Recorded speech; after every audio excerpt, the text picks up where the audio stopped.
2021년 3월 8일 월요일 아침입니다. 사도신경으로 우리들의 신앙을 고백하겠습니다.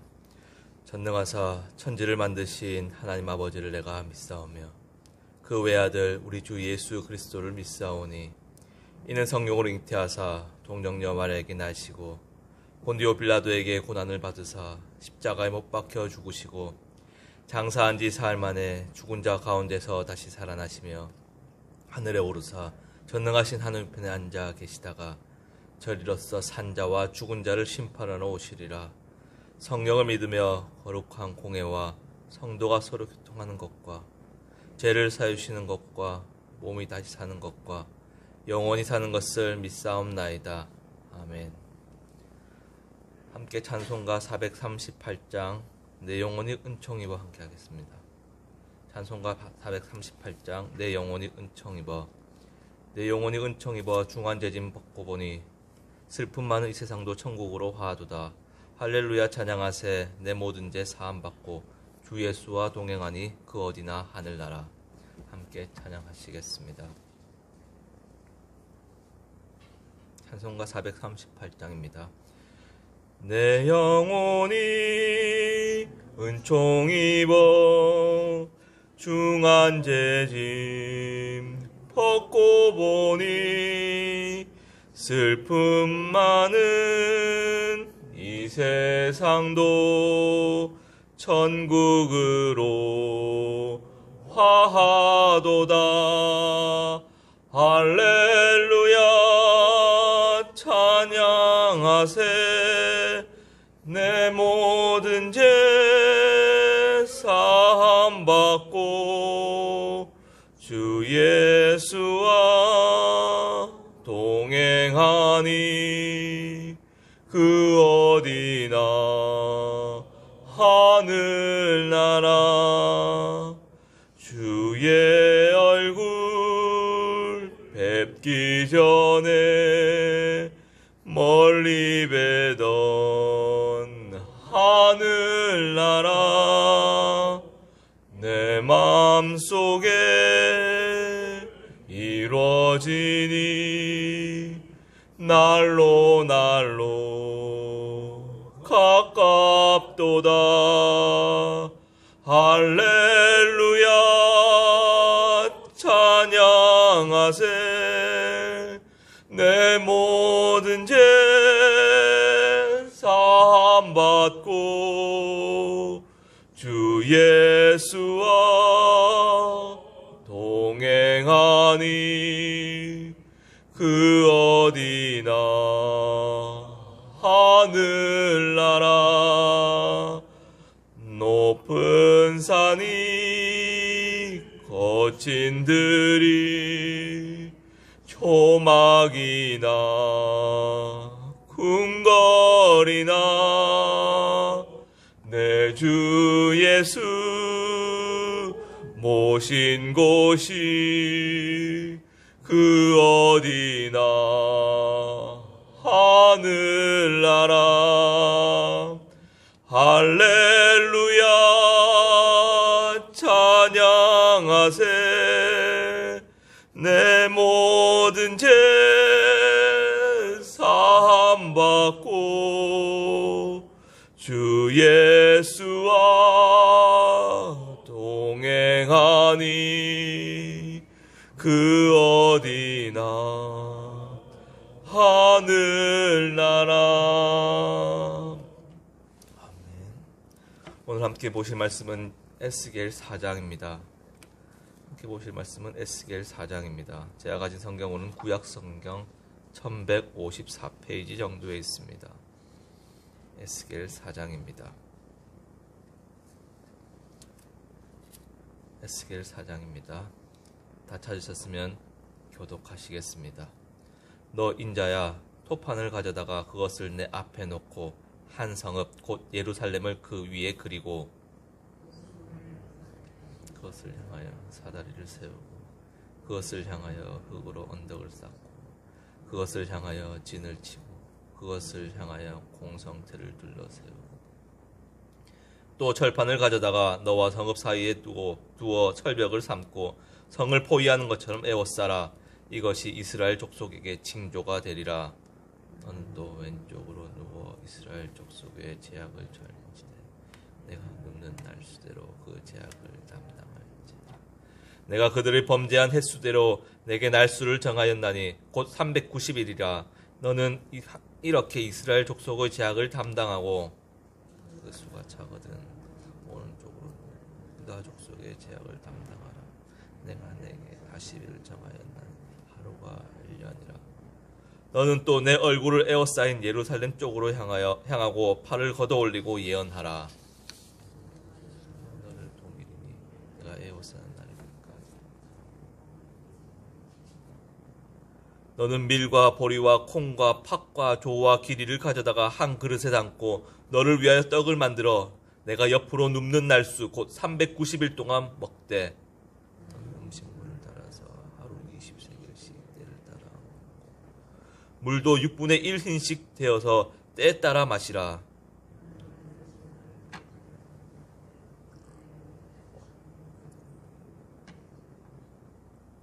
또 여호와께서 이르시되 내가 여러 나라들로 쫓아내어 흩어버릴 이스라엘 자손이 거기서 이같이 부정한 떡을 먹으리라 하시기로. 주 여호와여, 나의 영혼을 더럽히내려옵나이다. 어려서부터 지금까지 스스로 죽은 것이나 짐승에게 찢긴 것을 먹지 아니하였고 가증한 고기를 입에 넣지 아니하였나이다.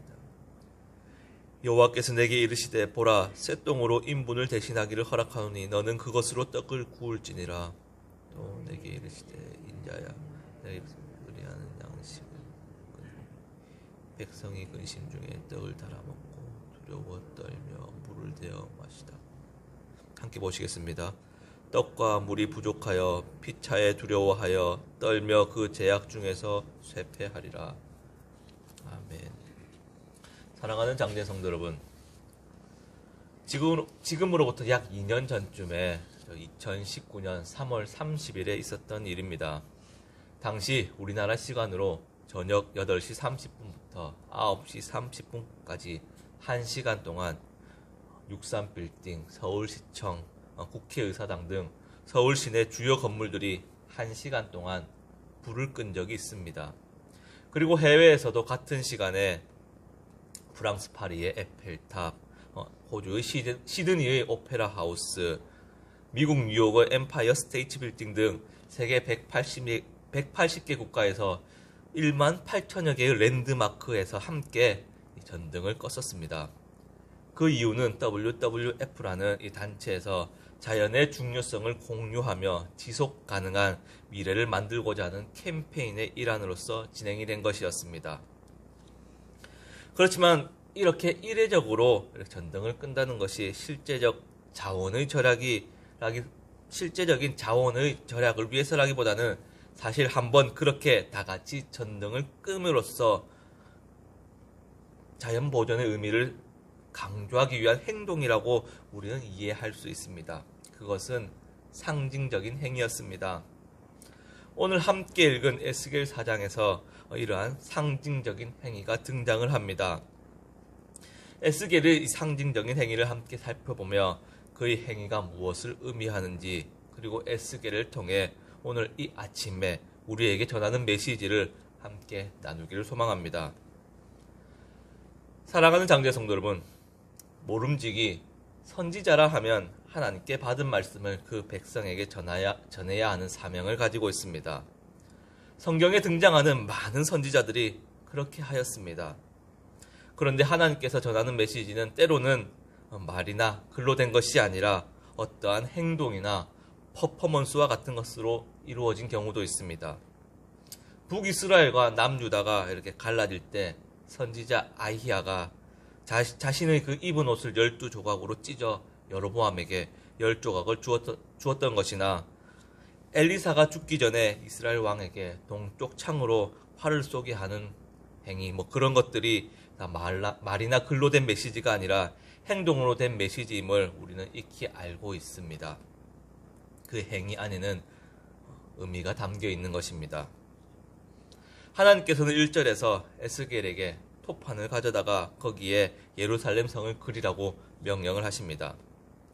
이 토판이라고 하는 것이 우리가 생각하는 그냥 흙판떼기가 아니라 바벨론의 그 진흙으로 만든 직사각형 형태의 커다란 벽돌입니다. 그리고 아직 아마 불에 굽지 않아서 딱딱하지 않은 막대기나 손톱으로 이렇게 표면을 그릴 수 있었던 말랑말랑한 그러한 흙벽돌이었던 듯 합니다. 그러한 벽돌 위에 에스겔은 예루살렘 성을 그리는 것입니다. 비록 몸은 바벨론 그발강 근처에 델아비브에 잡혀온 지 최소 5년은 지났지만 아직 예루살렘 그 성이 기억에 그 눈에 훤하였을 것입니다. 그래서 막힘없이 거침없이 기억을 더듬어 척척 예루살렘 성을 에스겔은 그렸을 것입니다. 세밀하게 성을 아주 잘 표현하였을 것입니다. 높은 성과 흰놈의 골짜기와 기드론 골짜기까지 척척 그려 넣었을 것입니다. 그리고 에스겔이 지금 뭐 하는가 하며 주변에서 지켜보던 사람들도 단번에 지금 에스겔이 무엇을 그리는가 알아챘을 것입니다.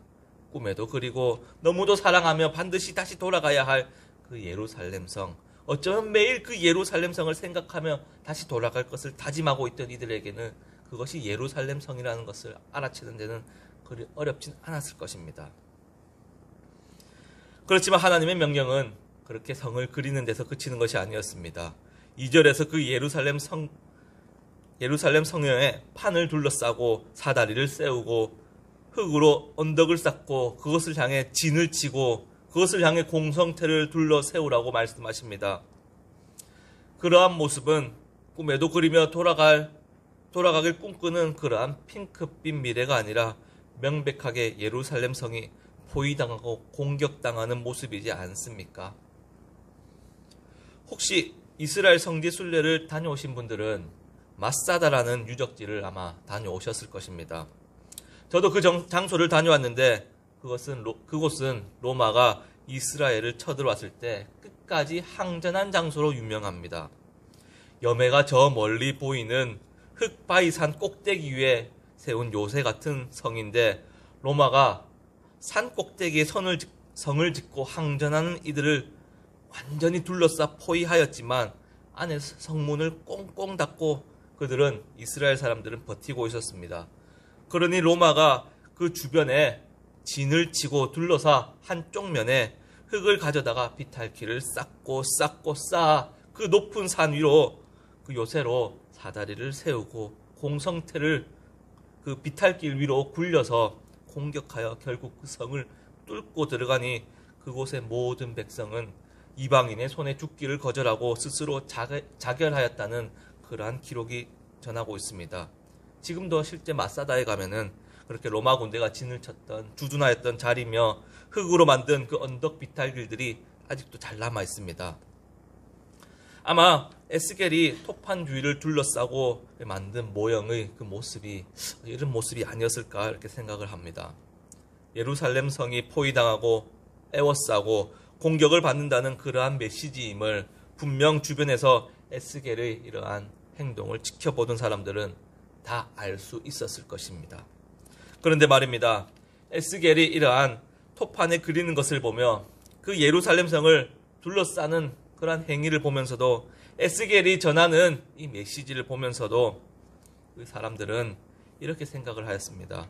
설령 예루살렘 성이 포위를 당하고 어려움은 좀 겪을 수 있을 테지만 그럼에도 우리를 지키시는 하나님이 우리를 택한 하나님께서 택한 그 예루살렘 성을 사랑하시는 하나님이 이스라엘을 눈동자처럼 보호하고 지키시는 하나님이 설마 예루살렘 성이 포위당하고 끝내 무너뜨리도록 내버려 두시겠는가?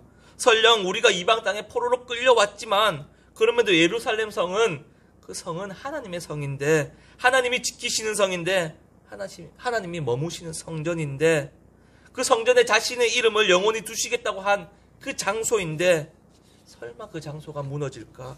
예루살렘 성은 아닐 거야. 예루살렘 성만은 아닐 거야 하는 그런 어쩌면 안위하는 안도하는 마음이 지금 그들에게 있었습니다. 사랑하는 장대의 성도 여러분, 토판에 그려 만든 그 예루살렘 성의 모형 앞에 에스겔은 다시 한번 상징적인 행위를 합니다. 부엌에서 빵을 구울 때 사용하는 크고 넓은 평평한 철판을 가져다가 그 예루살렘 성의 토판 모형과 그 에스겔 자신의 사이에 세웁니다. 마치 철벽처럼 말입니다. 그리고는 예루살렘 성을 대항하는 듯하게 에워싸고 포위하는 듯한 행동을 취하는 것입니다. 그 모양이 어떻습니까?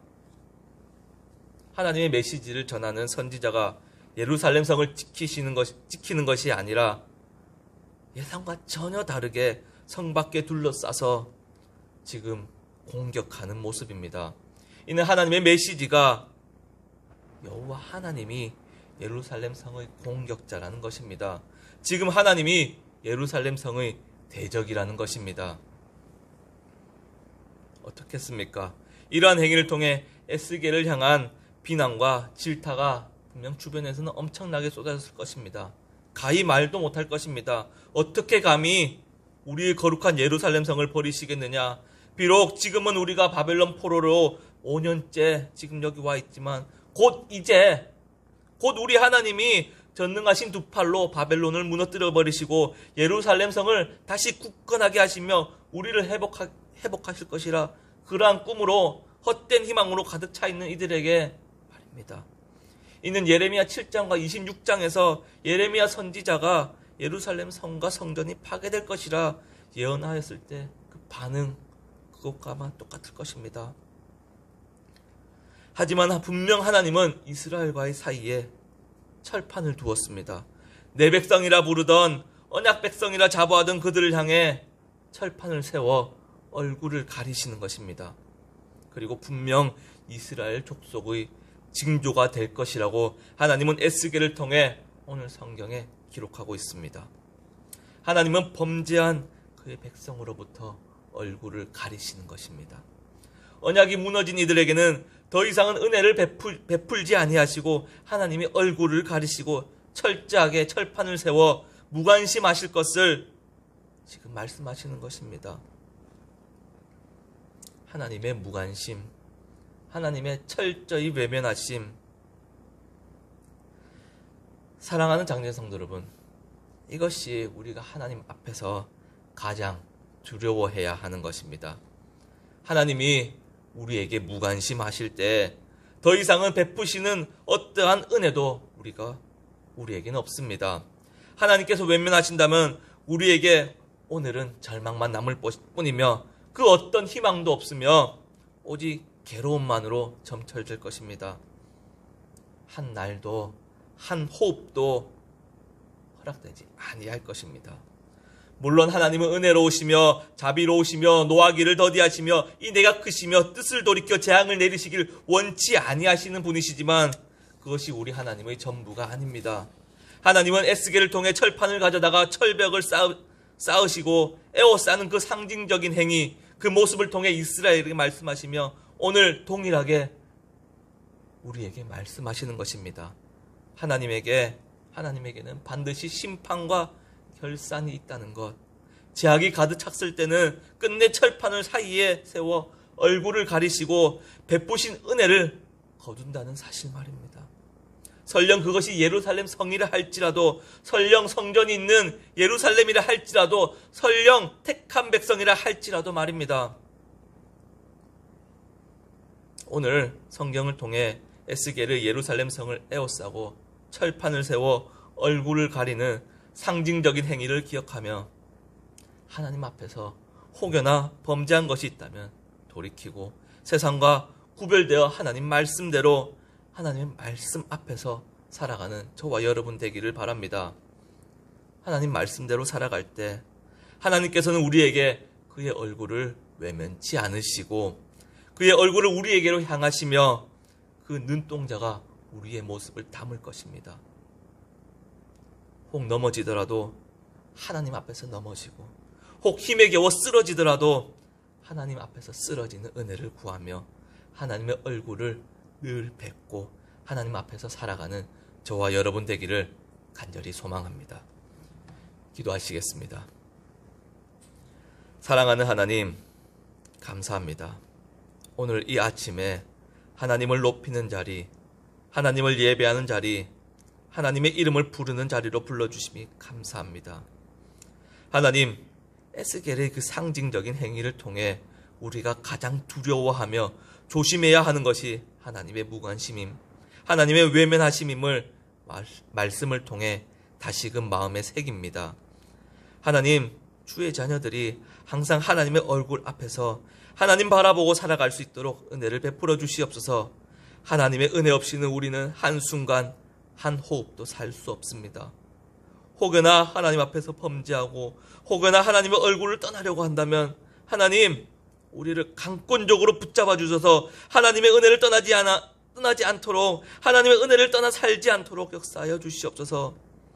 혹 넘어지더라도 하나님 앞에서 넘어지고 쓰러지더라도 하나님 눈앞에서 쓰러지는 은혜를 허락하여 주시옵소서. 코로나로 여러 가지 상황이 어려운 상황 가운데 있지만 주의 말씀이 우리에게 기쁨이 되며 우리가 끝까지 붙잡는 소망 되기를 바라며 우리를 구원하신 예수 그리스도 이름으로 기도드립니다. 아멘.